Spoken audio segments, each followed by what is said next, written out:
guys, කොහොමද ඔයාලට අද වීඩියෝ එක ගෙනාවේ ගෑනු ළමයි පිරිමි ළමයි හැමෝටම. ඉතින් අද මං ඔයාලට කියලා දෙනවා මෙන්න මේ වගේ ලස්සන ෆ්ලවර් බොකේ එකක් කොහොමද ගෙදර ඉඳලම අපි හදලා සෙල් කරන්නේ කියලා.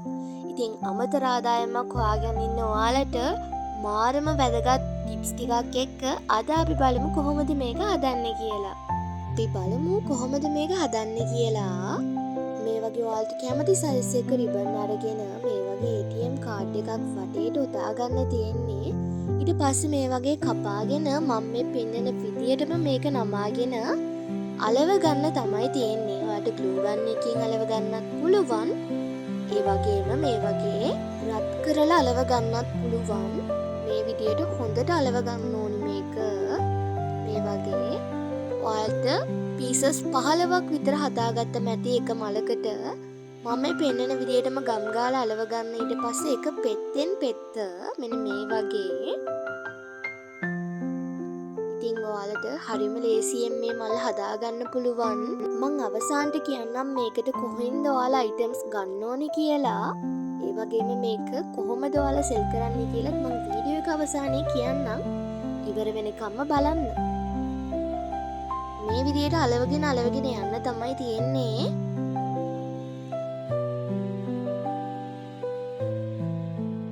ඊට පස්සේ මම මේ පෙන්නන විදියට ගම් ගාලා මෙන්න මේ වගේ ඔයාලට තියෙන ස්ටික් එකක් අරගෙන මේ වගේ රෝල් කරගෙන යන්න. මම මේ පෙන්නන විදියටම කරන්න. ඔයාලට පුළුවන් මං වගේ මේ වගේ පාට පෙටල්ස් සෙට් කරලා මේ ෆ්ලවර් එක තව ටිකක් ලස්සන කරගන්න. ඊට පස්සේ මේ වගේ හොඳට සෙට් කරගෙන මේ බලන්නකො මේ ෆ්ලවර් එකේ ලස්සන මේ වගේ පෙටල්ස් ටික චුට්ටක් ඇද ගන්න. එතකොට මල ගොඩක් ලස්සනට පේනවා. මේක පොඩි ටිප් එකක්. ඉතින් මල් හදන ඔයාලට පුළුවන් මේ වගේ ලස්සන ටිප්ස් යූස් කරලා ඔයාලගේ ෆ්ලවර් බොකේ එක ලස්සන කරගන්න. ඊට පස්සේ ඔයාලට පුළුවන් මේ වගේ white glue ටිකක් මේකට apply කරගන්නත්. දැන් තියෙන ඩිසයින් කරගන්න මේ වගේ fabric අරගන්න පුළුවන් ඔයාලට. ඒ වගේම තව තියෙන එක design items flower buckets design කරගන්න. මේක එක එක්කෙනාගේ කැමැත්ත අනුව ඔයාලට පුළුවන් ඔයාලගේ දක්ෂතාවය අනුව ඔයාලගේ creativity එක අනුව මේ flower එක ලස්සන කරගන්න. මෙන්න මේ වගේ ඔයාලට පුළුවන් මේ flower එක ලස්සන කරගන්න. එක සීක්වෙන්ස් දාන්න පුළුවන්. ඔයාලට පුළුවන් මේකට ග්ලිටර්ස් ඇප්ලයි කරන්න. එක ඩිසයින්ස් වලට ඔයාලට පුළුවන් මේක හදාගන්න. අවසානයේ ඔයාලට පුළුවන් ග්ලූ ගන් ඇප්ලයි කරගෙන මේක අලව ගන්න. ඊට පස්සේ ඔයාලට කැමති විදියකට මේක රැප් කරගන්න තමයි තියෙන්නේ. රැප් කරන වීඩියෝ එකක් මම පස්සේ අරගෙන එන්නම්. ඊට පස්සේ අපිට තියෙන ප්‍රශ්නේ තමයි කොහොමද මේවා සෙල් කරන්නේ කියලා. හරිම ලේසි. ඔයාලා හැමෝම Facebook, TikTok, Instagram use කරනව නේද?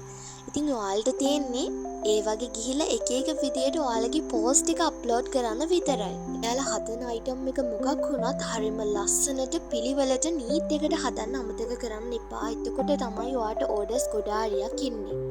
ඉතින් ඔයාගේ ලස්සන ප්‍රොඩක්ට් එකේ ෆොටෝස්, වීඩියෝස්, ලස්සන බෑග්ග්‍රවුන්ඩ් එකක තියලා පිළිවෙලට අප්ලෝඩ් කරන්න තමයි තියෙන්නේ මේ සෝෂල් මීඩියා වලට. විශේෂයෙන්ම ඔයාලට පුළුවන් Facebook page එකක් පටන් ගන්න. ඒ වගේම මාකට් ප්ලේස් එකේ මේවා ඇඩ් එකක් විදියට දාන්නත් ඔයාලට පුළුවන්. ඒ ගැන වීඩියෝ එකක් මම ඉස්සරහට අරගෙන එන්නම්.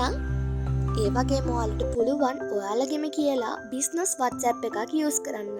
ඒකේ කැටලොග් එකට ඔයාගේ ෆොටෝස්, වීඩියෝස් අප්ලෝඩ් කරලා ඔයාලට වැඩියෙන් ඕඩර්ස් ගන්නත් පුළුවන්. විදියට ඔයාලට අනිවාර්යයෙන්ම ඕඩර්ස් ගන්න පුළුවන්. ඉතිරි ප්‍රශ්නේ තමයි අපි කොහෙන්ද මේවට අවශ්‍ය මැටීරියල්ස් ගන්න කියලා.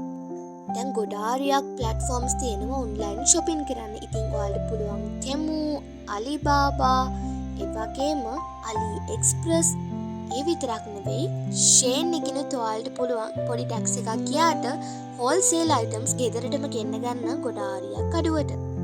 ඉතින් ඔයාලා මේ ටිප්ස් එක්ක ඔයාලගේ බිස්නස් එකත් අනිවාර්යයෙන්ම බිල්ඩ් අප් කරගන්න. මොනවා හරි අපහැතිලි දෙයක් හරි දැනගන්න දෙයක් හරි තියෙනවා නම් අනිවාර්යෙන් වීඩියෝ එකට පහලින් කමෙන්ට් එකක් දාන්න. අදට ගිහින් එන්නම්. subscribe කරලා like එකක් දාන්න අමතක කරන්න එපා. bye